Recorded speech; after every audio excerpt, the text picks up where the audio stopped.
Hey guys, Jen here, and today we're revisiting my high school game collection with an obscure title called Okage Shadow King. Okage Shadow King is a JRPG developed by Zener Works and released to the PlayStation 2 in 2001. This game was one of only 3 titles the studio has released to date, none of which have ever really made any huge waves in the gaming community, but Okage is definitely an interesting game to pick up and play. You play as Ari, a young boy whose sister is afflicted with a curse. After the whole family sits down and sells their souls to the devil, evil King Stan, a shadow demon, appears. He demands to occupy the best body there, and guess who that ends up being? Poor Ari is forced to have Stan inhabit his shadow, and in return, Stan disables the curse on Ari's sister. Ari is now under Stan's control and must assist him with his plans for world takeover. It's a pretty raw deal for Ari. His family just sort of shrugs the whole thing off and sends Ari on his way. As Stan pushes Ari to conquer the world, they both learn more about themselves, blah blah blah, you know the drill. I won't lie, I bought Okage because it was pretty. I was standing in a Babbage's trying to pick out something new to occupy my time, and the box art stood out. I'm not wrong, I mean, look at the art style. The second you start up the game, you get a good idea of the kind of creative design that you'll be experiencing throughout. It's like if Tim Burton made a video game.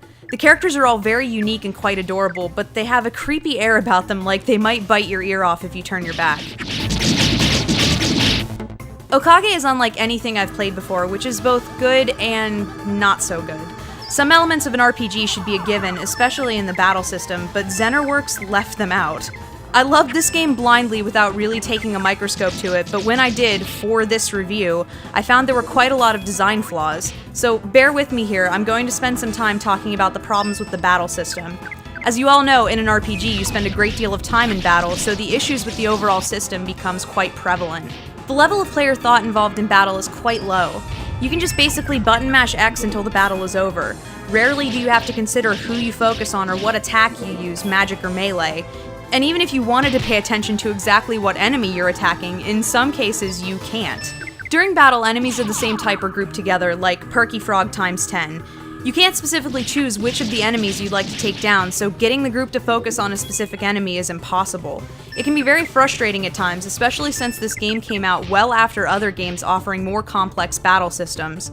If this was in an effort to relax gameplay and make this more accessible to a less experienced audience, mission accomplished, but now that I'm older, it's just boring. There are up to 10 enemies in any given battle, which is supposed to be exciting and dynamic with characters flying all over the screen, but it's mostly just plain confusing. It's easy to lose track of when it's time to heal up if you can't remember how many of your enemies still have a turn left. Rounding out the last of my complaints, you can't pause the game during battle. This is just a strange design choice on the part of Zener Works, as you can pause at any other point during Okage. Now that I'm done with my battle systems rant, I can explain what enraptured me about Okage so many years ago. The other parts of this title come together to create an engaging game. The environments are well developed with a distinct feel to each separate area, and the music is fantastic. The overall whimsy of Okage is what made this game something I loved and allowed me to overlook the larger faults.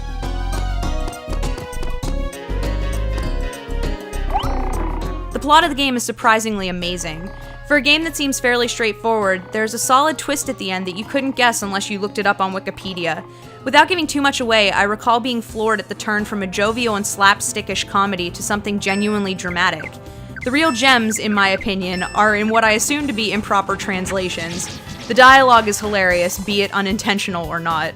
Okage clocks in at around 9 or 10 hours, so you can consider this game a light RPG in all respects.